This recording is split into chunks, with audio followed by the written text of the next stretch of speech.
going on, Jerome's? So it's the absolute non-troversy that will never cease to end, apparently. And here's what's frustrating, and maybe it's a little bit telling. Kevin O'Connell could just come in and Bigfoot this at any point. Kwesi, too. Just be like, no, J.J. McCarthy is our quarterback. We have zero interest in Aaron Rodgers. But they don't, which makes you think maybe they're interested, or maybe they're doing a favor to the agent. Currying favor is an important part of this, or the agent could be like, none of my clients are ever working out an easy deal here for the Minnesota Vikings ever again. And also, Harrison Smith and Aaron Rodgers are represented by the same agency. Well, a lot of players are, but you know what I mean. But I prefer not to talk about this because I don't think there's anything there. And frankly, we made the case before. I don't think Aaron Rodgers adds anything to the Vikings that J.J. McCarthy doesn't bring to the table. And he brings a lot more baggage, not to mention a much larger price tag. But it's beside the point. Also, if the Vikings sign Aaron Rodgers to the $30 million per year that he wants, reportedly, and this doesn't work out, everyone should be fired. That's how much is riding on this decision. All right, and Rodgers, he's at the beach or wherever, or in a cave smoking crack, peeing himself a little bit, whatever. But you know, the latest updates on this. So Jeremy Fowler over the weekend mentioned he checked with the Viking source about Aaron Rodgers, and they said it's possible but not likely because they're committed to J.J. McCarthy. Which is the whole thing. If they didn't have J.J., this is nothing like the Brett Favre situation in 2009. First off, Brett Favre could still play. Rodgers, like all this talk is like, well, Rodgers can still bring things to the table. Like what? Like, have you seen him the last 2 years he was a full-time starter? There's a reason why Packers got rid of his ass. There's a reason why the Packers turned into a running team in 2022 with Aaron Jones and A.J. Dillon, and it's not because they were so prodigious running the ball. It's because Aaron Rodgers literally could not throw anymore, right? If Rodgers is the missing piece, how many Super Bowls did he make his last 12 years with the Packers, huh? How about that? Or, wait, he actually disappeared and sort of pooped himself in the playoffs. Divisional round, NFC title game, whatever. Beside the point. People like to ignore literal facts and not trust their eyeballs because like, oh, but he's Aaron Rodgers. Anyways, and also remember, hey, this is way different than 2009 as well because the quarterbacks for the Vikings in 2009 were Tavares Jackson and Sage Rosenfels. You have the highest drafted quarterback in team history, the one that you moved mountains to go get last year, or T-Jack, rest in power. Anyways, but it's so weird. Steelers fans, they want Rodgers. Vikings fans, I feel like the majority do not want him, right? It's so ridiculous. But here's the latest. So, Pro Persuasion, Jeremy Fowler, ESPN was on with Dan Patrick Show, DP. He would bet that J.J. McCarthy is the starter and the Vikings don't want to bring Aaron Rodgers in. Fowler also mentioned the comp pick game. Well, Rodgers was cut, so it wouldn't affect the comp picks, but yeah, the point still stands. And how that could be a reason why they haven't signed a backup quarterback.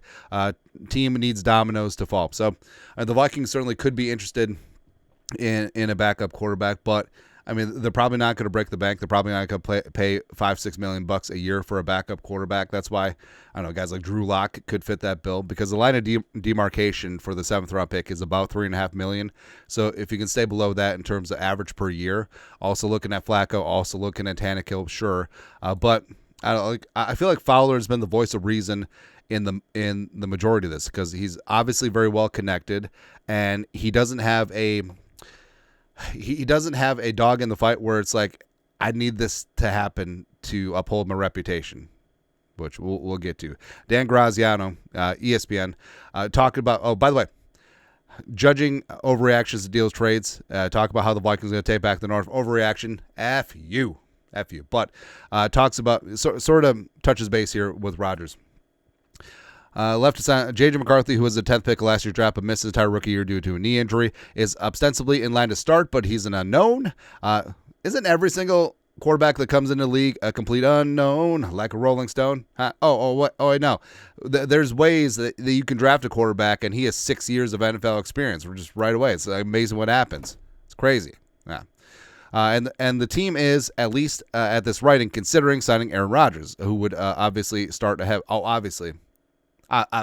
So you're telling me that the Vikings would pay $33 million for Aaron Rodgers and then it wouldn't even be a competition? Plus, Rodgers' game. He won't want to work out in the offseason. He won't want to go to OTAs. He won't want to go to mandatory minicamp. He won't want to go to training camp. or take limited reps in training camp, which is exactly what you want from a quarterback who's learning a new team. That's what he got with the Jets, and look what happened. Also, hey, Viking staff, why don't you get rid of Josh McCown and hire my guy Nathaniel Hackett? Shut up. Shut your face. It just makes no sense. But it is noteworthy that Graziano is not reporting, but also he is pointing out that the Vikings are considering Rodgers. Now, is that from a source inside the building, or is that speculation? Is that from the agent? Who really knows? But also, you have Mike Silver, so Vikes Insider. Some people inside the Vikings building say it's literally 50-50 whether Aaron Rodgers comes to the team, per Mike Silver. Some people who are pretty familiar with what's going on in that building have told us it's literally 50-50 in their eyes. So some people, implies multiple sources, literally 50-50, which I don't know. But the key operating phrase here is some people who are pretty familiar with what's going on in that building have told us. So he's straight up saying it's not inside sources with the team. It's not from inside the building.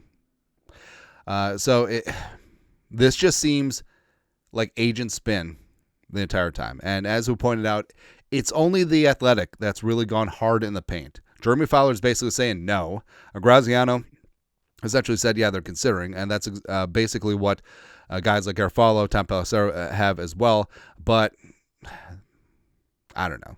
And it is interesting. So Diana Rossini, it feels like she has the most to lose or gain from this situation, right? Because she's the one who's leaned in hardest on this. Mike Silver's been in there too, basically the entire Athletic as well. Alec Lewis, I know he's the local beat writer here. Like, he hasn't refuted it, and he's stood up for his Athletic brethren. I respect that, but he hasn't really put his thumb down on the scale either, right? So I feel like it's a little bit of the Athletic being used, and there is a quid pro quo trading of information when it comes to agents and insiders. Florio actually did something good. He actually had a complete flamethrower piece about the state of NFL insiders, which is kind of interesting. But you haven't seen it from anywhere else. You haven't really seen it from ESPN. You haven't really seen it from NFL Network. You haven't seen it from Jordan Schultz and Bleacher Report. You haven't really seen it anywhere else. And you would think that something like this would be a bonanza. Like, Rodgers on the Vikings. Oh, there's interest on both sides. No, it just seems like it's been coming from one source, and it's been the agent the entire time. But what's interesting is that Rossini hasn't tweeted about the Vikings and Rodgers situation in over 48 hours as of right now, 1:28 p.m. Central Time, the only time zone that matters. And you could say, well, yeah, weekend and it's a holiday and blah, blah, blah. But Rossini was the one leading the charge last week. So she has, you could say like reputation's on the line, except no one cares about reputation. Like you can bat 200 and be at or below the Mendoza line, and people don't care. Like, after Rodgers does not sign with the Vikings, and it turns out that there was little to absolutely zero interest by the Vikings bringing him in, Rossini and Silver just like, and then people forget about it in 2 minutes because that's how things work. But all right, so here's my take on what's going on right now. I still think I think this demand is one-sided. All right, Rodgers wants to be a Viking so bad. And it's been widely reported that Rodgers has offers on the table from the Giants in Pittsburgh. Now, also reportedly, Rodgers wants a 2-year deal. These offers might be one. They might be low money. They might be low guarantees as well. Also, is he guaranteed to have the starting job, or does Pittsburgh, sign Rodgers but still draft Jackson Dart in the first round, which seems to be gathering some steam, and they compete? Rodgers obviously wouldn't want that.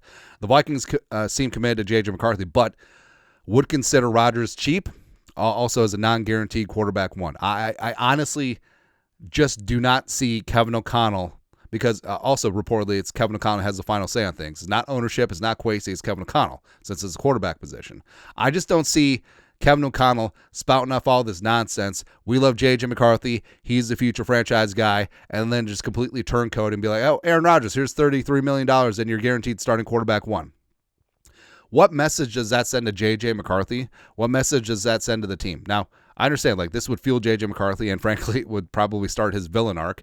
But you're not handing anything in this league. But for all of the talk and the blusters, like, you're our guy, you're our guy, you're a guy, I just don't see it. And also, if this fails, and failure would be anything less than winning a Super Bowl. If this fails, if you're the team, if you're JJ McCarthy, if you're Vikings fans, how do you ever trust Kevin O'Connell ever again? Ever. No. Also, vast majority of the steam is coming from the Athletic, so again, that should make you raise an eyebrow. Like, it's BS season. Believe none of what you hear and half of what you see. But I mean, that one's pretty glaring, right? Also, it does seem like this is a classic leverage ploy. Create another team of fictional demand just to try and up the bids from the Giants and the Steelers. But they seem to be holding their powder dry, and they're checking out Wilson as well as Jameis Winston floating around. So I don't know. Also, the Giants at 3 potentially could land one of the top 2 quarterbacks in this draft. Steelers could end up with Jackson Dart. Don't really know. So I don't know. Like, at the end of the day, I still do not see this happening at all. But it's interesting. Again, Kevin O'Connell could just Bigfoot this right now and be like, we have no interest. But is that them playing the game yet again? Or frankly, are they just sitting back at TCO, Kevin O'Connell and Kwesi, and just chortling at all this stuff? But it is telling again that everything is coming from one source, Mike Silver at The Athletic, as well as Diana Rossini at The Athletic. Plus, neither of them have really said anything today. And Monday is usually the top of the week, and you want to hammer the big time stories. And where's like the features? Where's the post? Where's the long form thing? It's like Rodgers to the Vikings. Decision could come as soon as this week. Haven't seen it. Kind of interesting. But I just want this to end. Because I'm all for cheap content. Don't get me wrong. But something that has like zero basis in reality, it seems like it's a waste of my time. It's a waste of your time. And I know we could go balls to the wall, like 17 videos on this every single day, except I don't want to waste your time. I don't want to waste my time. But I felt like we had to address it today because everyone else is talking about it, even though it just makes zero sense. None. Finito. Anyways, your thoughts are thoughts. The latest on, well, not the latest, whatever. I'm tired of this. I'm tired of this, Grandpa. That's too damn bad. Skull production value.